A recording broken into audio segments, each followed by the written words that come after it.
your Bible to Proverbs chapter 9. Proverbs chapter 9.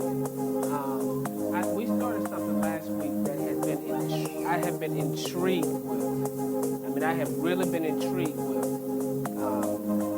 And I have just tried to get all I can get, so much that I even left my own iPad at home. I'm digging knee deep into this, and I want us to continue learning and really studying about the fear of the Lord. I said on last Wednesday, I think it is one of the missing links in growth and development is the fear of the Lord. And my what I want to get to you is, when we as believers have a healthy fear of the Lord, we don't need as many rules and regulations, because that honor and respect will keep us in line. And so that's what I really want to get us to understand. When we start talking about the fear of the Lord, it's not always about rules and regulations. You know, Christianity, I'm not fearful, but I hate to talk about other religions and compare. But most other religions give you the sense that you have to earn your way, do certain things to obtain something. Consequently, if you don't do them, there's a fear that you won't obtain something. The major difference with Christianity is we volunteer to do this, but we do it out of fear and reverence. And I really want to remove this myth of this God with his lightning bolt waiting to zap people. Because when we do that, we're really, it's the difference, an Elder Snow's son coming to him with good motives and bad motives. The motives make a world of a difference. And I tell people all the time, I can stomach a whole lot of stuff. Just come correct. Even if you miss it, if your motives were correct, then we can work with something. But it's hard to work with bad motives. And so go to Proverbs. I'm going to do a quick recap. Proverbs chapter 9, verse 10. Proverbs chapter 9, verse 10. Now, I'm breaking in all kind of new stuff, y'all. I told y'all I'm working on going back to being some paper stuff, so my technology doesn't work. I have it, and so true to what I'm doing. I've got all my technology, but I've got my paper Bible. I want y'all to see y'all, Pastor. Y'all be so proud of me. Instead of taking notes, I wrote it all out this time. And I'm kind of teaching. I found out when you write stuff, it's a lot easier to retain. And everybody's not a writer, but when you do write something, it's easier to commit to memory. It kind of forces you to look at it a little bit. So we started with Proverbs chapter 9 and verse 10. And it said, the fear of the Lord is the beginning of wisdom, and the knowledge of the holy is understanding. And so here's what I want to make sure I lay the foundation. And this is probably a recap, so let me, this is a disadvantage of not using technology. Everybody can't see what I write. That's the disadvantage. However, all right, it's going to lean. Here we go. It's just going to lean and lean and lean. I'm going to be all right. All right. I'm not going to be distracted. And here is what I want everybody to hinge on.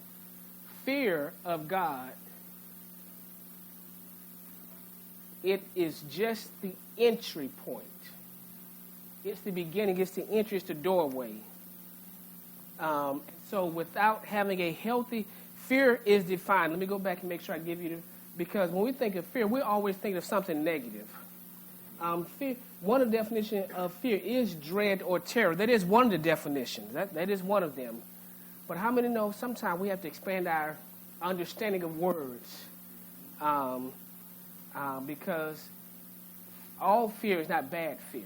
And the analogy I gave was, I'm not afraid of electricity, but I sure have a healthy respect not to stick my finger in water and put in the socket. That's a healthy respect. I'm not afraid of it, but I have such a respect for it. And so all fear isn't bad. And so definitions of fear include reverence. Probably should have did this first. Definitions of fear include reverence. Another one was awe. and another one was respect.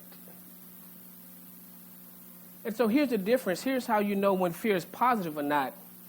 I have a healthy respect for the power of electricity. I don't have terror of electricity because electricity is what keeps us warm, keeps us cold. It keeps us, in the summertime, God forbid electricity go out in the middle of summer, you find that you need electricity. So electricity isn't bad. So I have no need to have terror or dread of electricity. But because electricity can have a little more power than me, I should have a healthy respect for electricity. And here's the thing I want you to understand. First and foremost, sometimes respect needs to come out of a source of power. I'm going somewhere with this.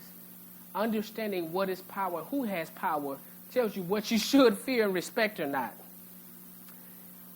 This is a monumental thought process. If Elder Snow can do nothing to me, then I still have respect. But my level of respect may be different. It doesn't mean I don't respect him. But the power determines the level that I do. And so this oil, I respect the oil, but I have so much more respect for electricity because it has a little more power than this on the natural surface. And what does that mean? So I handle this differently than that. Doesn't mean one is more important than less. I'm trying to make sure I teach this properly. This is not importance. This is just how I need to handle something. And so I handle this glass bottle much differently than that electricity. So the respect determines how I handle it. And so with that being said, I need to make sure I have a very healthy respect for God because that's going to determine how I handle him. The fear of the Lord becomes the entry. And so to the degree that I really respect, reverence, have all for him, determines how I'll handle him. And the problem with, and this is not us, this is universally as Christians, because the earth isn't opening up, swallowing people, all the terrible things, people tend not to really have as much respect or awe because they don't see all the terror of God. And so because of that, they lose a lot of the respect for him until, God forbid, something happens. Let me give you an example. Tornadoes, earthquakes start happening. People start having this awesome respect for nature all of a sudden because they realize the sheer power of it. You can't control it. And so you're forced to respect it. So if that be true, and stick with me on this just for a minute, what happens when the believers, I'm not talking about the heathens, I'm about the believers, when we lose our sense of fear of God? We lose our sense of respect and reverence of who he is and what he can and can't do. And then he becomes just another person, just another, almost like an idol, just somebody else. And when we start haphazardly handling him and treating him a little haphazardly because we don't have the same level of respect. So if everybody agrees, and I agree, then Proverbs 9, well, let me give you one or two more definitions. Something else talks about, this is pretty interesting, morally. So I put in two R's. Morally has one R, correct? M-O-R-A-L-L-Y. Talks about a moral reverence, which is a little different than reverence. Here's the difference. Moral reverence kind of pushes me to make good, natural decisions. Moral being what's good and bad, right and wrong. And so if I put this in a good definition, if I have a healthy fear of God, I'll make good daily decisions. I treat people right, just morally. It didn't have to be a sin, but I have good morals. I make good judgment calls, morals. I have all that comes out of a healthy respect for God. So if we really understand this, Proverbs 9:10 says, the fear of the Lord, it is the beginning or the entry, the doorway into, what did it say, wisdom. And we discussed wisdom is a principal thing. Wisdom is not just knowing. Wisdom transcends knowing. Wisdom says, I know something and I apply it appropriately. So my first analogy last week was, I wonder, is it impossible to correctly apply what you know when you don't fear it or have a healthy respect for it? back to my analogy of electricity, and really think about this. If I really know that me licking my finger, putting an electrical socket can kill me, well, that knowledge ought to produce a different action if I really know it. You know what I'm saying? That respect. And so it's not just enough to know it, because if I know it but still do it, there's no wisdom in it. And so it's dangerous to have knowledge but not ever apply it. But I figured one of the main reasons why we don't apply it is because we don't have a healthy respect for it. I fail to believe that anybody in their right thinking would really say, oh, I want to see what 120 volts at 60 hertz feel like going through my body. I find it hard to believe that someone would really think that way. And if that's because most people say, I have a healthy respect, they realize that could short circuit my heart, change the rhythm of my heart. You know, forget about the TV where our eyebrows and eyelashes fly. I'm talking about change the rhythm of my heart. That is more powerful. My heart has an electric current too, so that can mess up the current in my heart. And so I have such a respect, I don't want to play with it. But we get all that just from a healthy respect of it. Can y'all imagine if, as believers, if God would challenge our respect and fear of him? People wouldn't need a lot of rules, and that's what I'm really getting at. Christianity becomes very religious because we don't teach people just to respect God. I'm going somewhere with this. I won't have to tell my wife not to cheat on me if she respects God. Because she says, you know what? I respect him too much to make this bad choice. So we don't need a whole bunch of rules because there's such a respect for him that she says, I don't really want to displease him. So let me give you a couple of things that I want you to understand. Go to Psalms 119 and 38. Psalms 119 and 38. Psalms 119 and verse 38. I'm going to read it from the King James first. Now, this is a wonderful psalm. It says, establish your word and confirm. What did I say? Which verse? Which translation? I don't think I'm reading the King James Version, is it? Let me flip back over using my technology. Using technology, I'm reading the wrong translation. That's what I want to get to in a second. Psalm, 119 and 38. From the King James Version, it says, establish thy word unto thy servant. That's what it says. Who is devoted to thy fear. Now check this out. I'm going to make a correlation that's going to make sense in a couple of seconds. Establish thy word unto thy servant, who is devoted to thy fear. Let me read it from the Amplified. Establish your word and confirm your promise to your servant, which is for those who reverently fear and devotedly worship you. So here's what I want you to understand. The word of God healthily produces fear. The word of God healthily produces fear. Let me see if I can write that so we can keep track. The word produces fear. And I'll tell you why. Here's my analogy. Here's where we derive this conclusion from. Because what the psalmist said, he basically said, your promises are always guaranteed. So if you tell me something is guaranteed, and if it's guaranteed, then I have a respect for it. And so I'm devoted because it's guaranteed, it's proven, it's tried, it's true. So now I have this respect. Listen, maybe this is Pickle Elder Snow. This is a quick lesson tonight. If every time Elder Snow says something is guaranteed to happen, I would have such a different respect for every word he says. Because God forbid, he said, there'll be a fire at your house tonight. I would listen quite differently because all of his words are true. They're guaranteed.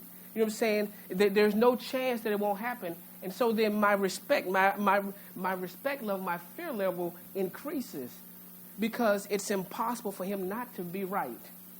And so the psalmist said, if you want a really healthy respect level of God, check out his word. Check out his track record. Your chances of not being afraid diminishes the more you realize it's impossible for God to lie. And so if it's impossible to lie, I get this new respect, I get this new fear, this new healthy respect of him, the fear of the Lord. Now, jump all the way down. Jump out, same chapter. Same chapter, and go all the way down to verse 138.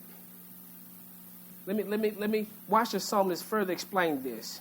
Thy testimonies thou hast commanded are righteous and very faithful. He said, thy testimonies are righteous, meaning everything he's ever spoken. Testimony becomes a record of conversation, what he said. So his testimonies are righteous, always right, and are very faithful. Let me keep reading, but I want to make sure you understand what he's saying. It's impossible for you to be wrong. It's impossible for you to lie. Keep reading. My zeal hath consumed me because my enemies.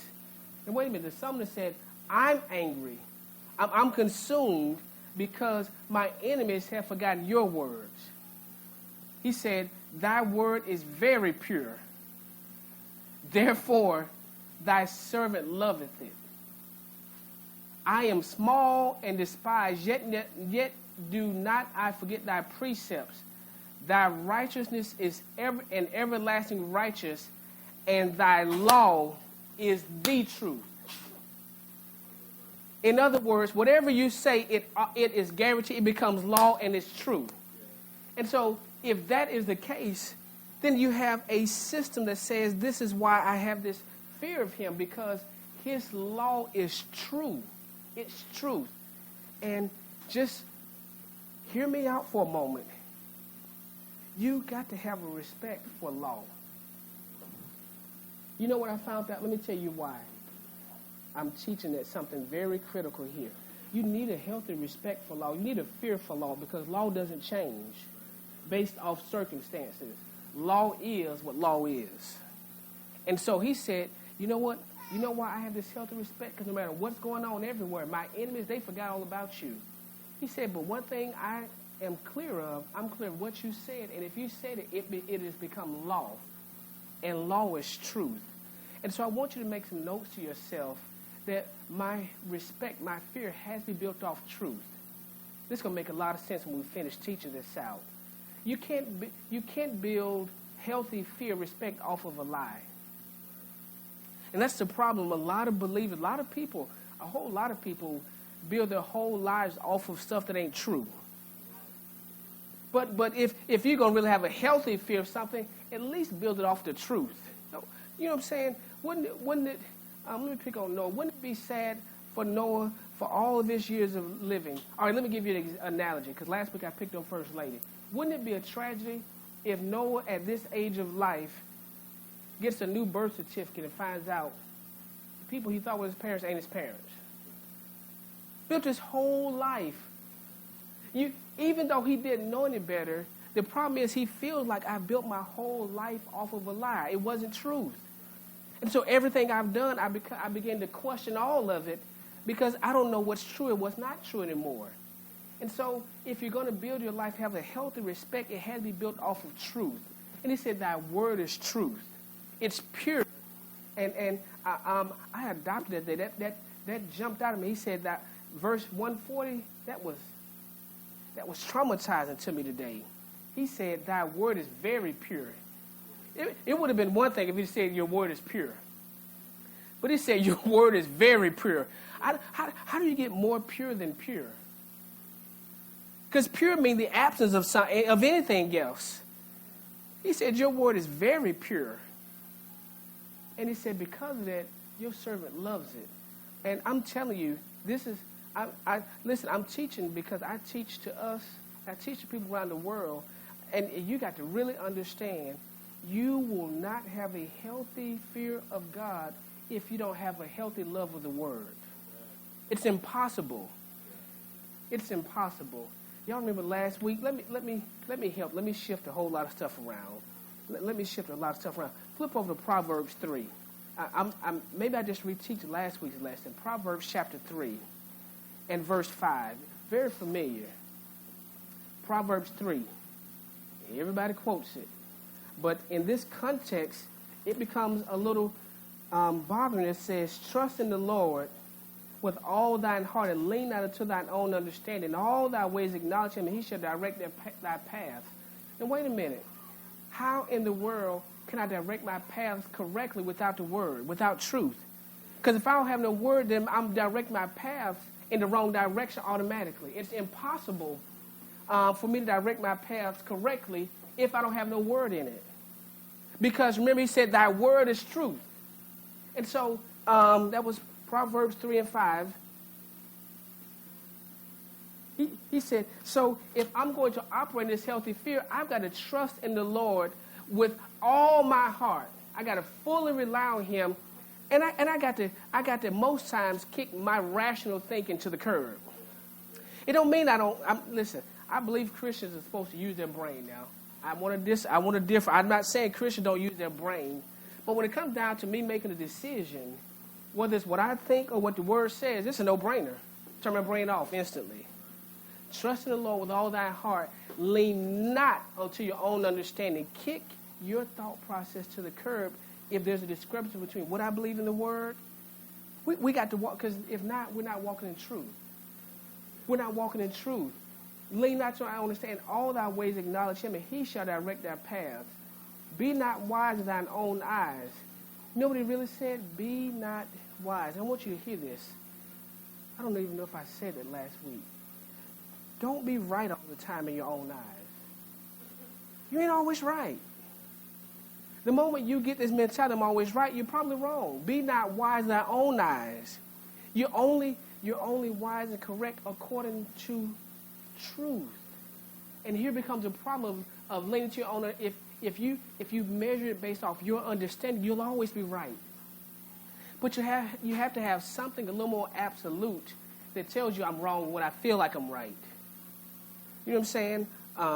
And so be not wise in thy own eyes. Fear the Lord and depart from evil. And so he said, listen, if I read it correctly, he said, let me do what we're supposed to do in English. If I am wise in my own eyes, there's no fear of the Lord. And I'm typically fall into evil. The converse statement is, if it's be not wise in thy own eyes, if I am wise in my own eyes, then there can be no fear of the Lord. And then I'm typically going to fall into evil. And the fear of the Lord is such a powerful thing that it keeps you out of trouble. I'm really going somewhere with this. The fear of the Lord keeps you out of everything you don't ever need to get into. Because it will keep you from taking your own understanding. The other place I went to last week, and I'm about to finish my recap, I went to, straight after we said Proverbs 14:12. And it said, there is a way which seemeth right unto man, but the end thereof are the ways of death. And so if I'm always right in my own eyes, if I lean to my own understanding, then I'm always right in my own eyes. But the problem is there's a way that seems right, but that way typically, if it's not measured according to truth, it's going to produce some loss, hurt, harm, grief, separation. So I got to be real careful when I'm really taking my thought process and making myself my own king. But you do that when you don't have a healthy fear. All that stems from having a healthy respect, a fear of God. And I'm telling y'all, when I get finished with this lesson this week and next week, you're going to say, wait a minute, I didn't realize how critical God looks at this fear of the Lord. The scripture is full of it. The scripture is full of it. All right. Go to 1 John 4. Let me help. Go to 1 John 4. Is there anybody who's going to say, I don't have no healthy respect for God? Anybody want to admit that now? Nobody will readily admit that because we all say we got it. So let me, here, I want to do proper justice in the teaching. 1 John chapter 4. 1 John chapter 4. And we're going to go to verse 7. We'll do verse 17 first. 1 John chapter 4, verse 17 says, "Herein is our love made perfect, that we may have boldness in the day of judgment, because as he is, so are we in this world." This is a whole different lesson, but I want to interject this. You can be like him. Stop believing the enemy and all the social media, everything else. It says, because as he is, not as he's going to be. It says, as he is, so are we in this world. Look at verse 18. There is no fear in love, but perfect love casts out fear, because fear hath torment. He that feareth is not made perfect in love. 1 John, let me tell you my interpretation, what I understand from this. Your fear of God, people typically have an unhealthy fear of God when they're not walking in proper love. I'm going to deal with this. You have an unhealthy fear of God because there is no fear in love. You don't. How can you be afraid of somebody that promises you that they mean good for you? For I know the thoughts I think towards you. Thoughts of good. You know, if he's thinking good thoughts, where does dread and terror come into it at? You know what I'm saying? Love believes the best, hopes for the best, takes no account of wrongdoing. Where does the concept of being afraid, terror, dread come in with that? Except I'm wrong. If I know I'm wrong, then I probably have terror because I understand there's a judgment to it. But if I'm right, why in the world would I be walking around with this image of a father with a lightning bolt, waiting to condemn every move of mine? Every time I slip, oops, he's going to get me. Why would there be fear and terror? Because according to 1 John 4:18, there is no fear in love. There is no fear in love. No fear in love. And so if you really have the fear of God, it has nothing to do with terror, nothing to do with dread. You know why? Because if I'm really in him, I'm not worried about punishment. And the statement I want to make to you is proper and healthy fear, it moves or matures far beyond punishment and power. Let me say it again. Proper and healthy fear moves far beyond the dread of punishment and power. In other words, when I have a really healthy respect for God, I ain't always worried about punishment. I always worry about what is he going to do to me when I do this, because that's fear. But perfect love casts out all fear. And so I got to really begin to say, am I really walking in love? Because if I'm walking in love, then I don't need to be afraid of my father. Not my father. I'm not going to be afraid. You know what I'm saying? Only time, come on, when you was growing up, the only time you was afraid of your daddy was when you did something wrong and knew he was going to get you. Other than that, hey, what is there to be afraid of? And so perfect love casts out all fear. Why? Because fear hath torment. And if we are saying we have a healthy fear of God, then how can we say God is a tormentor? How can we say God is a tormentor? Somebody torment me. You know what I'm saying? That now we're contradicting that God is love. We're contradicting that God is love. So God, if this is how you know if you have a healthy fear of God, is when you start saying, am I being tormented by God? This isn't healthy. Something's wrong. There's something out of line, because God doesn't torment. Because perfect love casts out fear. If there's torment, let me go say, God, am I at odds with you or something? Have I done something right? Am I displeasing you? You know, if all that checks out, I'm going to have to check this as the enemy. Because God is not interested in tormenting my life. Because perfect love casts out fear.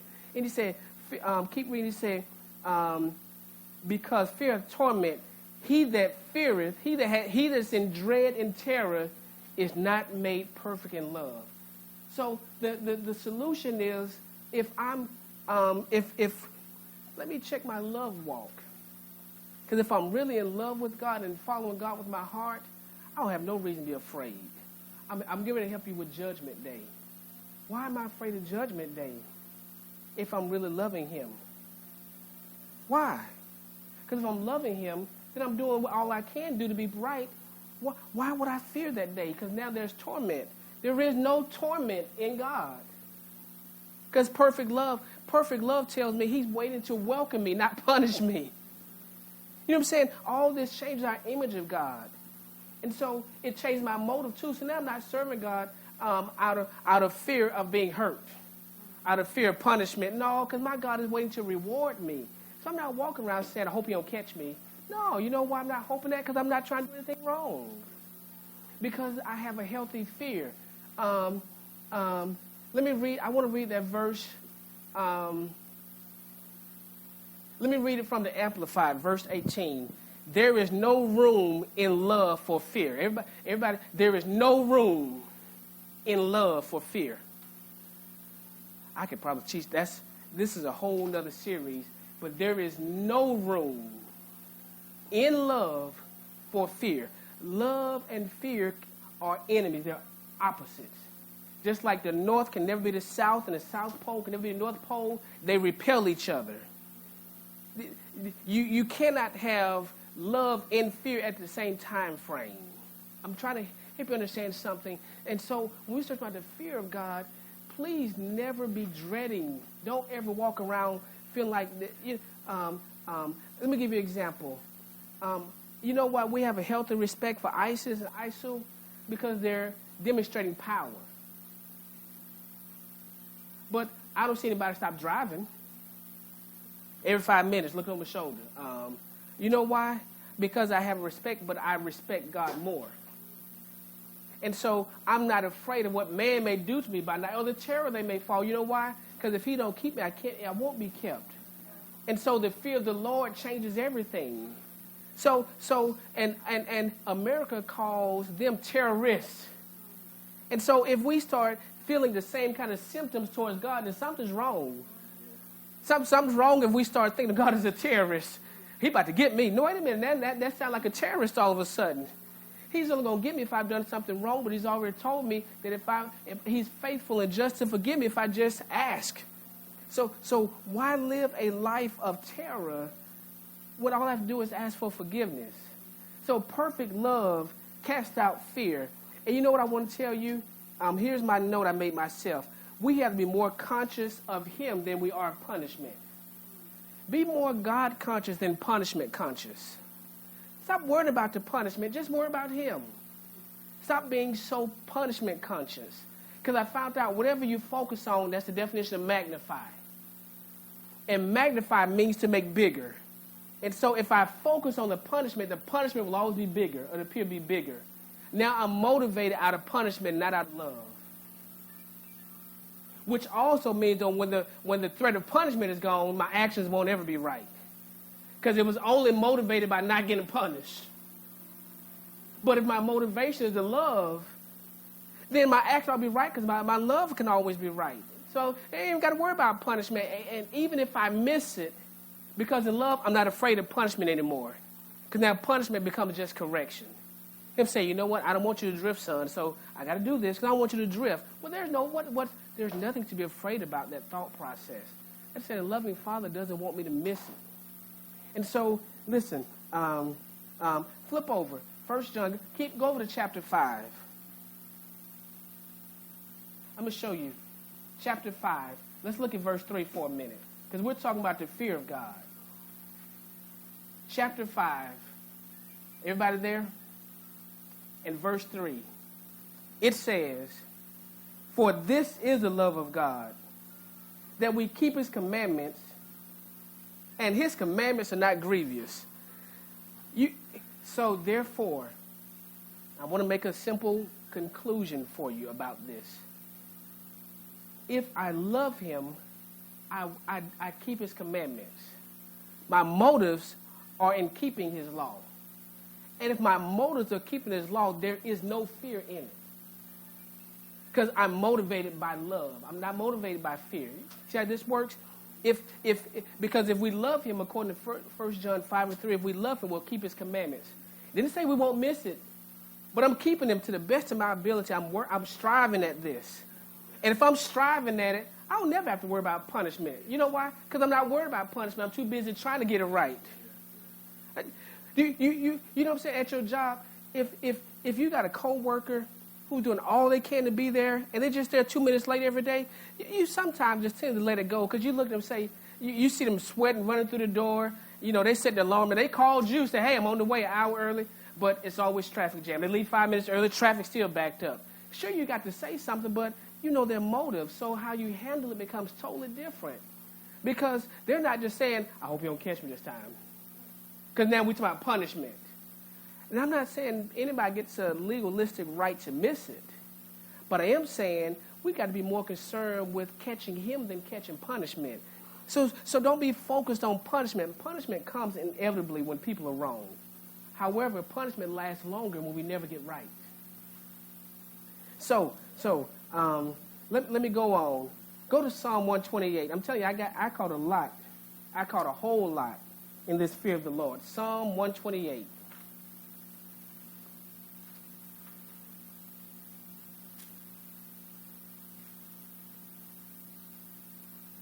Anybody got it? Psalm 128. This is going to make sense. I want y'all to see this. All right, here we go. Psalm 128. It says, oops, I flipped too far. 2 pages too far. Psalm 128 says, except the Lord, everybody familiar with the scripture, except the Lord build a house, they labor in vain that build it. No, I'm sorry, I'm in 127. 128 says, blessed is everyone that what? Feareth the Lord. All right, let's read this again. Blessed is everyone that what? I want to tell you something very interesting.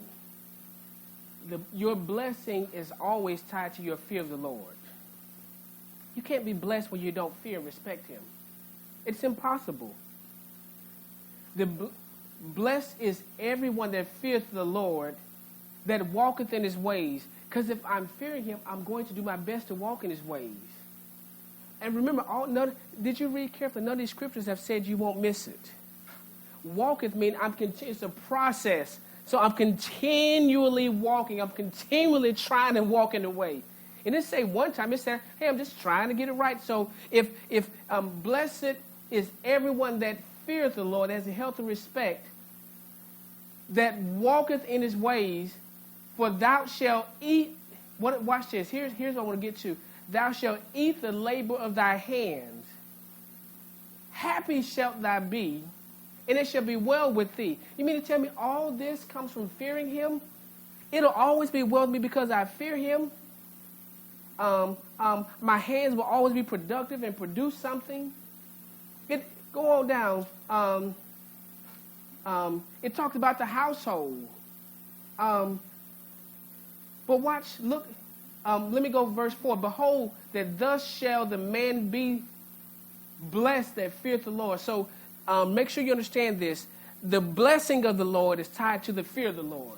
Why would God bestow honor on people that wouldn't respect him? You know what I'm saying? People saying, bless me, but I'm going to do whatever I want to do. That's a contradictory statement because the blessing is tied to the fear of the Lord. And so the Lord shall bless thee. This is quite exciting for me.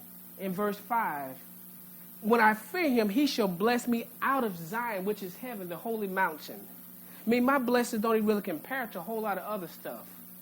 My blessings cannot be numbered. Thou shalt see the good of Jerusalem all the days of thy life. So the fear of God is directly tied to being blessed. People want to be blessed. You cannot be blessed without having a healthy respect or fear of him. It's impossible. And so consequently, if I feel like I'm missing the blessing, let me check my fear of him. You know what I'm saying? We just go from one to the other. If I'm having a healthy fear and respect, I look for blessings. If I'm not being blessed, let me see if I'm having a healthy fear and respect. Because remember, walk you backwards. If I have a healthy fear and respect, then I'm motivated out of love. And motivated out of love, I'll keep his commandments. If I keep his commandments, I get the blessing. But all that has to go back to I got to have a healthy fear of him. That has nothing to do with punishment. You know why? Let me make a very powerful statement. If all I'm doing this for, I want y'all to think about this. This may be a little rough. This is going to be rough for you.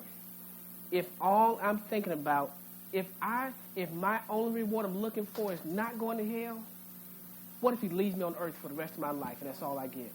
Because that's all my reward. That's all I wanted. I just did this not to go to hell. That's all I did it for. I'm doing this just because I want to go to hell. Even if the New Jerusalem come down here, if nothing changes, you left here, what kind of reward is that? If only reason why you're doing is to miss punishment, then you miss the whole blessing of it. The blessing is the stuff you don't even know that exists. And so stop being so punishment.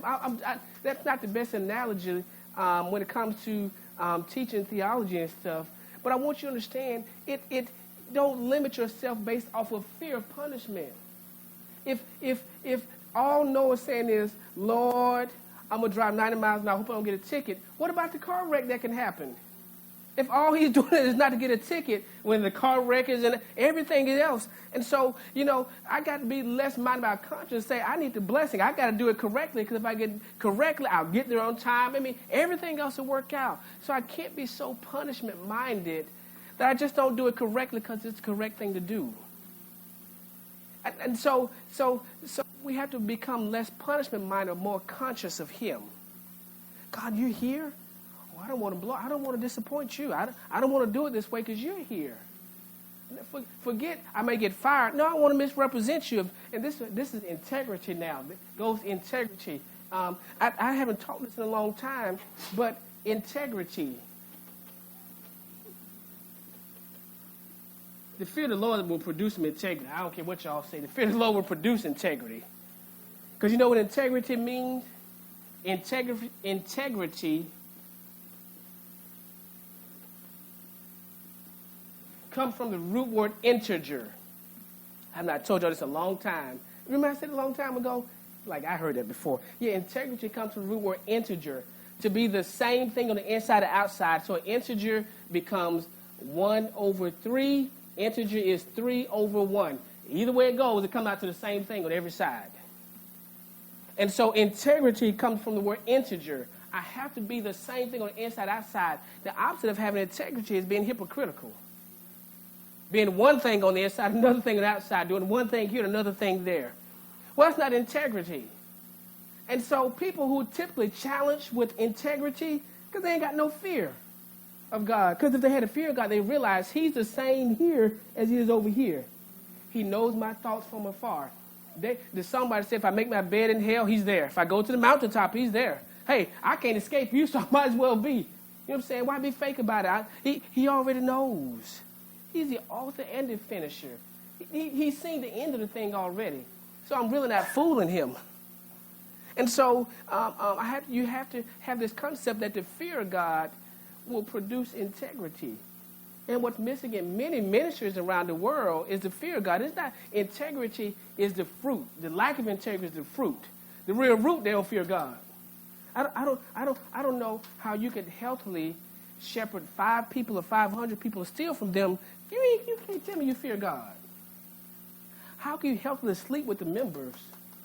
That it results in a lack of integrity. But the real heirs, they ain't got no fear of God. They don't believe God. How do you sleep with yourself at night knowing that God may judge you tonight? When you know what I'm saying, when you're doing this stuff, how do you really sleep well at night? You ain't got no fear of God, because somewhere along the way, some repentance will show up quickly. You know what I'm saying? How do people rob and steal from I'm just talking in church, because some stuff you expect out of the world. But I'm talking in church. How do people steal from the church? Leaders in the church steal. Pastors, nobody's exempt from this conversation. How do pastors steal from the church? They cannot have any fear of God. You can't tell me that I will steal $500 and say God to turn his head and look the other way. Come on, you know what I'm saying? It don't even sound. It don't even make sense when we say it like that. My $500 theft is no different. God will forgive me, but he won't forgive your $500 theft. Come on, really? The problem is, we keep saying it's an integrity issue. I say it's the fear of the Lord issue. Because the fear of the Lord will produce some integrity. You get a real awareness that God is right there when you're stealing. Either you're going to change or you ain't scared of him at all. And that produces a showdown. He's got to say, okay, well, let me show you the real boss. You might well be afraid because you're asking for judgment. You asking for it because you have no fear of me, no respect for me. I'm saying that's a little tragic. I mean, this is our culture in America, that people just don't have fear of God. It wouldn't be that many people in jail if they was afraid of God. This is the American problem. This is probably universal, but I'm not there, so I can't talk about there. So I'm not making America be bad, just what I can observe with my own eyes. If people fear God more, people will have so much less crime. You know what I'm saying? And so we got to get the concept right. And I was talking earlier today, the problem is we changed the name of it so they don't feel the same. It's a fear problem. Call it like children disrespectful. No, that's a fear problem. I'm going to call it what it is. Because they ain't got to fear me. They should fear God. Fear no man, because man can't destroy all of you. But fear the one person destroy body and soul. You need to be afraid. All I can do is punish you naturally. But you ought to have some kind of feeling. Say, wait a minute, he can do something to my soul that can't nobody do. And if that's the case, I ought to want to have a different respect for him and please him more than anybody else. Because he can do some stuff can't nobody do. And so we got the issue is people don't have a healthy fear or respect of God. Because if we did, we wouldn't do half the stuff we do. I'm saying we. I said punishment is inevitable. Go to Hebrews 10. I'm just about finished. Go to Hebrews chapter 10. I want to show you, because many erroneously believe. I'm going to make a powerful statement. Many erroneously believe in grace. Many erroneously believe. They have a false sense of grace. Hebrews chapter 10, verse 26. I'm helping in this day. My messages may not be as happy-go-lucky, but they're saving the soul. My messages, I got to save my own soul. So when I hear this, I get pricked myself.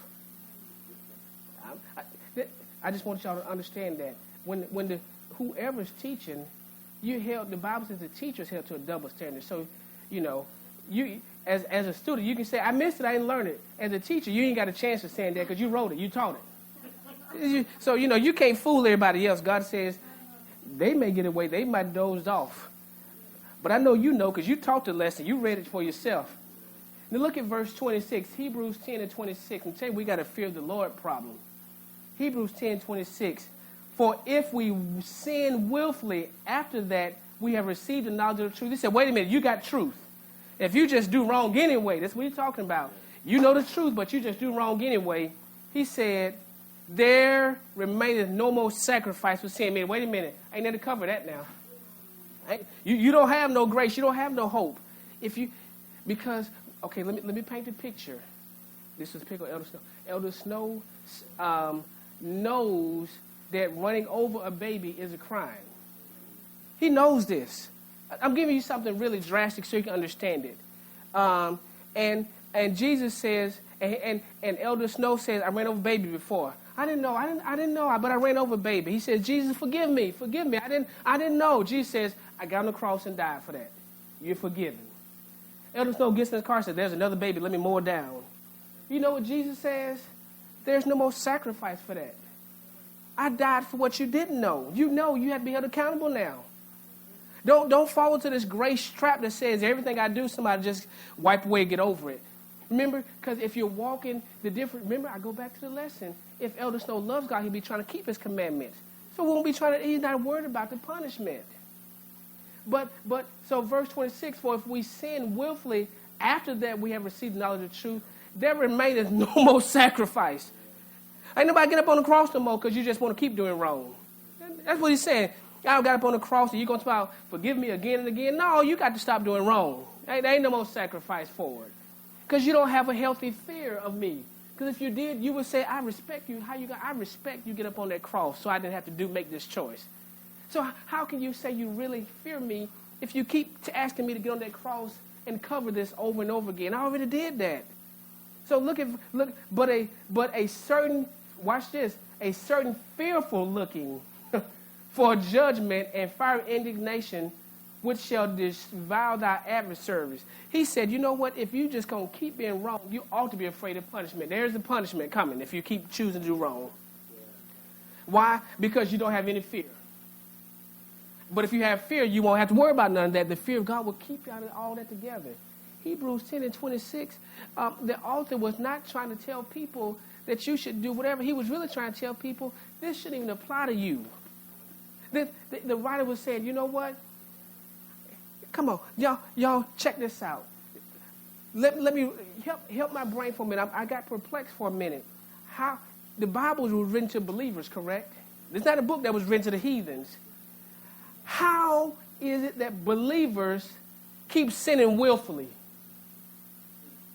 You know what I'm saying? Now, this whole verse becomes, I want to say oxymoron, but it becomes you got a contrast here. These are supposed to be believers, but they keep willfully doing wrong. What? Why should God not punish them? This ain't heathens. This is people that know already. So the believers don't get this alibi to just keep doing wrong and say, but I'm going to get right one day. Grace is going to cover me until I decide to get right. Come on, that's error. That's not what this verse says. If you know, you got to do something different. You can't just keep doing wrong. Because you're doing wrong because there is no fear. But if you had to fear God, you would say, wait a minute, he might not cover this one. Whoa. What I don't want to do is get to heaven and say, I didn't pay for that. You owe. Come on, you owe up. You want to come through these gates, you need to pay up. Because obviously what I paid wasn't enough, so you got to pay. You know what I'm saying? That's a hard way to look at this, but that's what it says. It said there's no more sacrifice for it. In the Old Testament, whenever they sinned, they had to sacrifice. And what Jesus is saying, when you sinned and accepted me, I paid for your sins. But if you're going to keep choosing to do wrong, I ain't paying no more. Your sin life, he's not going to pick up the tab for it. That's what I'm trying to say. But people will only keep doing that if there's no fear. You understand what I'm saying? Please, nobody fall in condemnation, because we have struggles, we have habits, we have shortcomings. But that's why we have to be honest with him, and so he'll bring us out of it. That's the whole point. That's the message of deliverance, really. Isn't that we're demonized. The message of deliverance is I'm bound by something he don't want me to be a part of. Because if I fear him, I ask for help. I mean, it's real simple. You know what I'm saying? And so then he don't condemn you because it says, I'll help you. I'm not going to leave you into something that I will punish you for. Does that make sense? All right. And so punishment is inevitable for those who choose to continue. Grace, that is not the message of grace. And there really isn't a gospel of grace, because there's just grace in the gospel. There's no prosperity gospel, grace gospel. All that's just in the gospel. But don't fall into the trap of he'll cover me. That's error. Don't fall into that trap. Because I'm telling you, I read in the parable when the guy kept just building bigger barns, and he said, this night your soul will be required of you. What you gonna do now? When I come knock on the door and you ain't got nothing to pay for this? What you gonna do?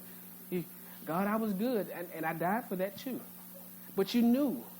And so you're asking me, you know what I'm saying? Are you asking me to keep covering what I already paid for? What kind? And I hope people around the world hear this. And I want people to get upset and say, what kind of tab are we asking God to pick up these days? How big is your tab? This is all of us. How big is my tab? Am I really needing God to pick up? Let me leave that alone. You know what I'm saying? Y'all get the picture. That could be a pretty big tab. All right, let me give y'all some more positive stuff. Go to Psalms 34.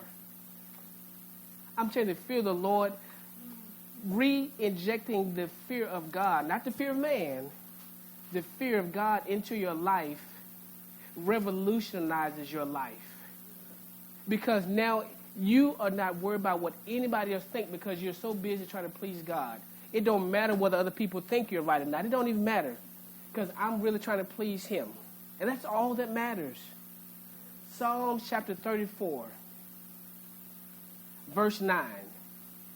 I hope y'all take notes. This is some exciting, just meaty teaching. You have to go back and just read over and over and over, because you're going to find a lot of stuff in there. Psalms 34. What I say, 34? Yeah. 34 and verse 9. You got it? It says, "Oh, fear ye the Lord." Fear the Lord. Fear him. "Ye his saints." Watch this. "For there is no want to them that fear him." Let me give you a powerful, revolutionizing promise from God.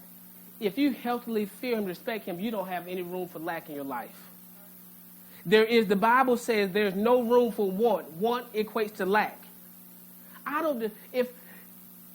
not going to live in lack if I'm respecting him properly.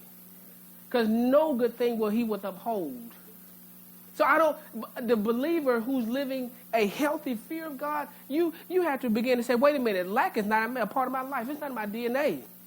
Because according to Psalm 34:9, there is, they that seek the Lord shall not want or lack any good thing. I'm not supposed to be living a life of lack if I'm really honoring and fearing him. It's impossible. You understand what I'm saying? Keep reading. Go to verse 10. "The young lions do lack and suffer hunger, but they that seek the Lord shall not want any good thing." I'm just trying to give you the promise of the Bible that says if you really inject the fear of God in your life, then lack has to leave your life. God has to honor you because you have removed lack. Look at this.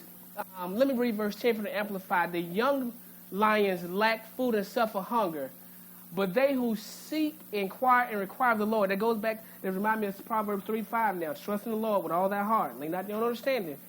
He said, "They who seek, inquire, and require of the Lord, by right of their need and on the authority of his word, none of them shall lack any beneficial thing." I'm trying to tell you, there's a payoff in having a healthy fear of God. There's a payoff. God rewards those that fear him. Is that making sense? Go on over. Let me give you some more deep stuff. Go to Psalms 25. I'm gonna wrap this up tonight. 2 weeks is enough. Go to Psalm 25. I only got 3 more, so if y'all can hang on for 3 more. Psalm 25, verse 14. This is an excellent one. This is loaded, powerful. Somebody can come back and teach each one of these as a whole message and be meaty. So I'm giving you something that you can go home and meditate on and pull some truth out of on your own time frame. That's what Bible study often does. It gives you enough so you can go home and say, let me study this, let me pull some more. There's more in here. So Psalm 25:14. Please, if you didn't write anything, write this down. Please, Lord, if you have not taken any copious notes, any sort of notes, if you just need something to go study and chew on, please take note of Psalm 25:14. It reads, I'll read the King James Version first. "The secret of the Lord is with them that fear him." That messed me up right there. The secret of the Lord is with them that fear him. You mean there's stuff that God will show me that he don't show nobody else just because I have a fear of him? There's secrets he'll reveal to me because of my respect for him?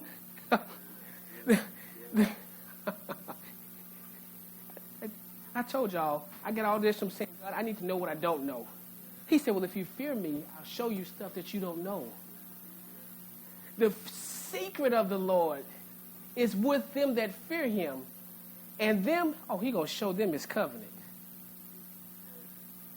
I'll tell you, this is so dramatic to me because it reminds me God does have secrets. There's a lot of stuff that we don't know. As much as we do know, there's a whole lot of stuff we don't know. A whole lot of stuff we don't know. And that's the definition of a secret, something withheld. And what I've been found, telling them on this kick, what I found out, my people are destroyed for lack of what they don't know, for lack of knowledge. Which means if I fear him, he'll begin to tell me what I don't know and I won't be destroyed anymore. So I won't be blindsided. My money will stop becoming funny because he'll tell me the secret to managing it. Why am I losing? He'll tell me the secret. Because it's not that he wants me to lose it, but why would he tell me the secrets if I'm not going to respect him?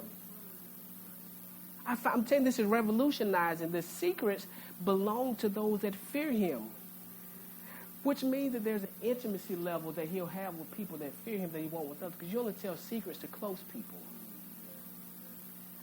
This revolutionized my life. Secrets mean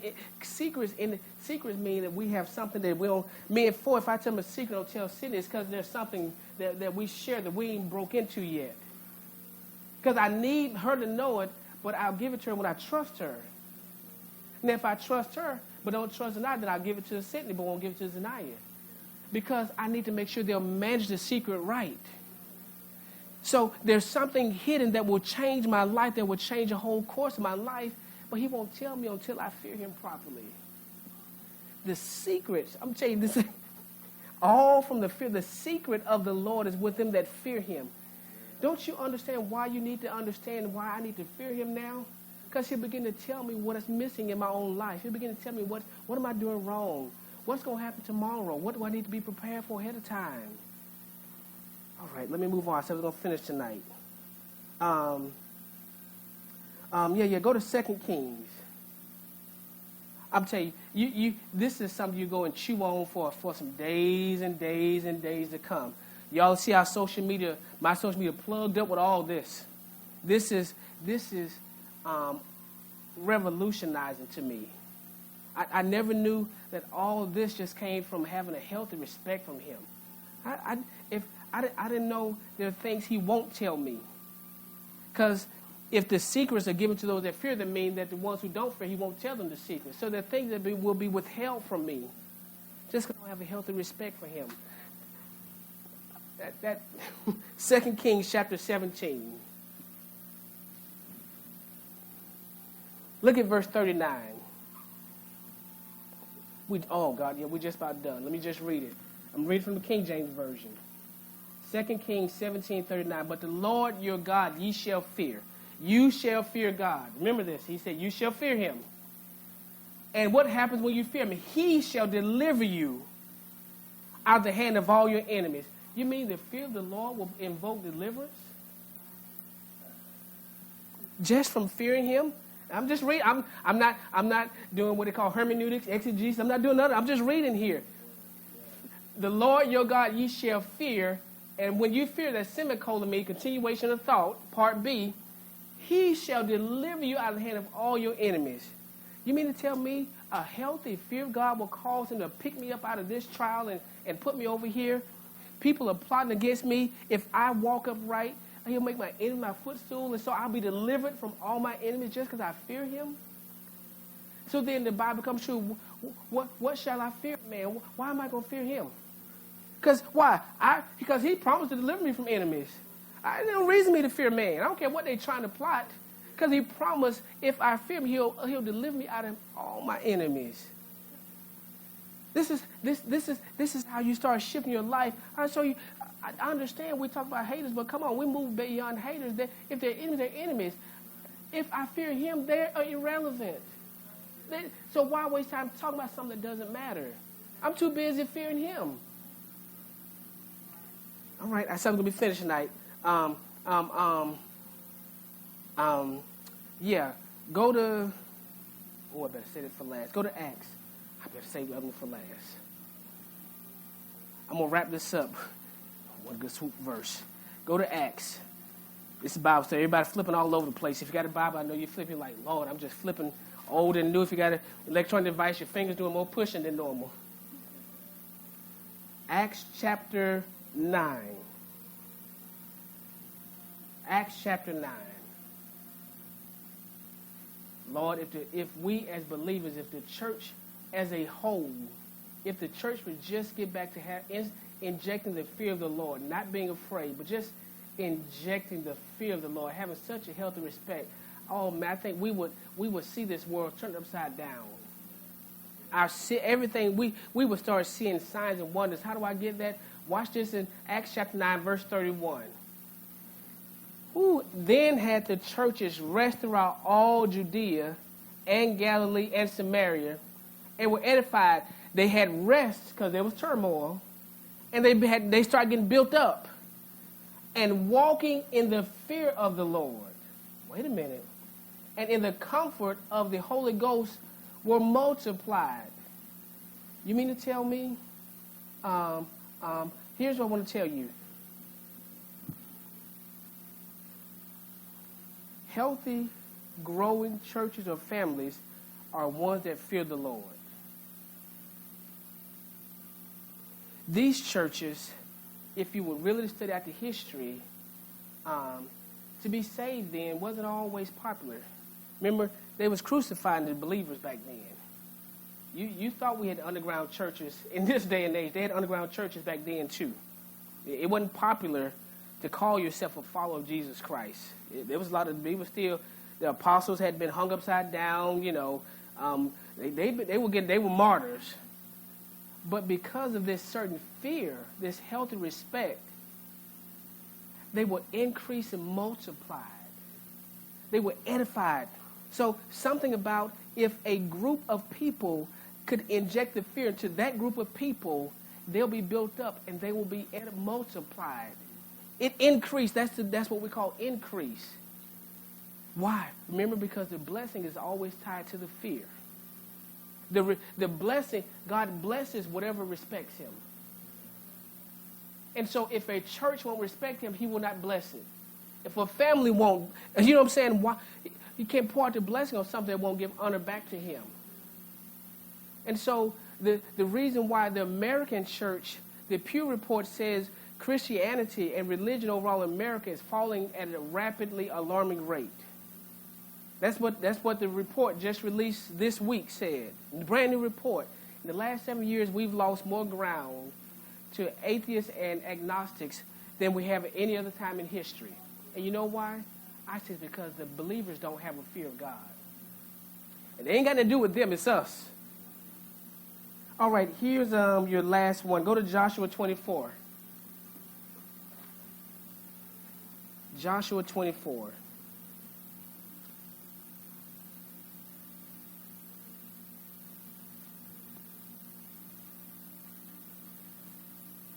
Joshua 24. And we're going to verse 14. These are old scriptures that everybody's heard, but we didn't snatch out the fear of God, fear of the Lord part out of them, but we read them. This is very familiar. So familiar, everybody remembers it when we oh, yeah, I know what that is. Now, therefore, read it out to King James. Now, therefore, let me take it. Joshua 24, starting at verse 14. Now, therefore, fear the Lord and serve him in sincerity and in truth, and put away the gods which your father served on the other side of the flood and in Egypt, and serve ye the Lord.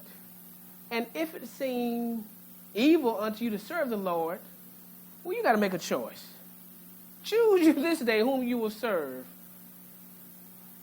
And without me reading the whole thing, here's what I want to tell you I found out. The reason why we have so many idols in our lives is because we do not fear God. Did you see?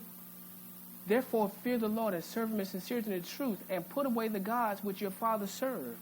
In other words, the only reason why they serve these other gods is because they have no fear of God. You won't serve anybody else if you really understand how jealous God gets about it, even if it's yourself. If you found out that God says, thou shalt have no other God before me, zero, no other, and anything you put in front of him becomes an idol, you'd be a little concerned. What if God judged your view of yourself as an idol? This is the hard truth, but the fear of the Lord will keep us in a healthy check. You know what I'm saying? Proverbs 3 and 5, now you go back to it. Trust in the Lord with all thy heart. And get over yourself, paraphrase. Because if I lean my understanding, am I starting to say that I know better than you? Am I elevating myself and my knowledge above him now, which makes me an idol in the eyes? And we don't view it that way, but remember, thou shalt have no other God before me, no other. So anything else that I will adhere to more than him, it becomes a God. And we would only do that if there's a fear of God. That's the only reason. That's the only reason why you'll listen to yourself when you know God says do something else, because you view yourself as a God. You view yourself more powerful. You're not afraid of him. You don't respect him. You don't respect that he knows what's best for you. You believe you know what's best. Sometimes we believe. Let me not say you. We believe we know what's best, so we don't really follow him like we should. Here's what I want you to do for homework. I want you to work on Ecclesiastes 12. After all this fear, he summed it up very well. I don't know if a preacher could ever do a closing line. He did it. Oh, he did it. If the wisest man wrote this, if there was ever a closing line for a preacher, if he said, let me bring this to a close, and the organ started playing, he would probably go Ecclesiastes 12, and he'd do verse 13. He said, let us hear the conclusion of the whole matter. After everything is said and done, all the thoughts are made, all the rationale is put to it, all the choices, all debates, everything is all weighed out. He said, let me tell you the whole end of the story. The way this story ends, and it's going to work, fear God and keep his commandments. For this is the whole duty of man. Any obligation God requires of you is tied into fearing him and keeping his commandments. Anything short of that, it's not a duty or obligation that God requires out of you. If he says this is the whole duty of man, doesn't it become intriguing now that we have to really go back and look at having a healthy respect for God? If God would let the writer put in there, this is the duty of man. Duty is such a powerful word. I'm done. Duty is a powerful word because duty implies obligation. I'm obligated to do this. I don't have a choice in the matter. It's my duty. You know what I'm saying? In your job, you have a duty description. You have a job description. It's your duty. And remember, you only get paid by what's your duty. You get your performance appraisal according to your duty. So nothing else really, he said, all this other stuff, it really don't matter. But if you just work on fearing him, keeps commandments, you'll always get a good performance report. There's never any fear. There's never any dread or terror tied to it. So I want to encourage you. Verse 14 said, for God shall bring every work into judgment with every secret thing, whether it be good or whether it be evil. In other words, listen, I'm God. I'm so fair that I reward whatever you do. Good or bad, I'm going to give you a reward for it. That's how fair I am. I'm fair enough that if Ford insists on shooting people, Ford will get a reward for shooting people. That's not punishment, that's a reward. It's a reward because that's what he asked for. He made the choice, and so that's what he should be rewarded for. Consequently, the fear will say, but God wouldn't like me doing that. And I'm not even about the punishment. I just really want to make sure I please him. If that don't please him, I don't even want to do it. And so I pray we really get this lesson and get the understanding that the fear of the Lord is going to be the entrance way to wisdom. And wisdom is the principal thing. I've got to get back saying, God, I've got to up my respect for you. I got to up the ante in my respect. I got to pony up. I don't know what to say these days, but I got to raise my game in this respect thing, because it's obvious by some of the choices I make. I don't respect him as much as I thought I did. Because if I really did, I probably would have done some of the stuff I did. And it don't even matter if people know about it or not. Now man is out the equation. This was all tied to whether I respected him enough for not doing it. And I'm telling y'all, this church can never be legalistic. It has to be based off a healthy respect for God. That just says, I always do what's right because I respect him. Not because anybody's watching, anybody call me out, all that stuff. That's fear, that's terror, that's dread. I just respect him so much that I'm going to keep making the right choices. Because he's the only one that's going to really punish and reward me at the end of the day.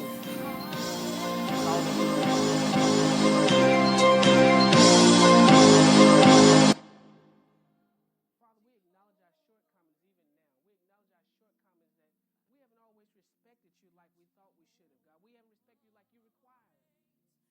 And Father, we repent even now for being our own idols, being our own judge, for being our own lawgiver, for giving and letting ourselves off the hook when you didn't. Father, we repent now. Father, we repent for having a lack of real fear of you, a lack of respect for you. Then, God, we pray, God, that you would help us, God, see things the way you see it. God, we want to really honor you in all we say and do. We want to please you, God. God, help me remove the terror associated with you. God, help me remove the fear of judgment and condemnation. God, we just want to be so careful, God, that we're pleasing to you, God, that we live our lives pleasing to you, God. And, God, out of that motive, God, we treat people well, God. Even people that's hard to treat well, we just honor you so much that we want to try to treat them well, God. Now, God, there is no condemnation, God. We don't get it right all the time, God, but we respect you enough to acknowledge our shortcomings and say, God, I blew it. I missed it this time. Now, God, I expect you to take you at your word, God. You said you're faithful and just to forgive and cleanse me from all unrighteousness. So, God, I stand here now just repenting, God, for not fearing you properly. Simple, God. I repent for not fearing you properly, God. Now, God, I thank you now, God, that you give me the right mind to do this, God. You give me the right motive, the will. It's you who works in me to will and to do it. So, God, I thank you for your help now. And I receive help right now. In the name of Jesus. Father, I pray, God, you accept our sacrifice for whatever we've done wrong, God. Cover us, God. Give us another chance, God. God, I pray, God, you lighten every load, God, every burden.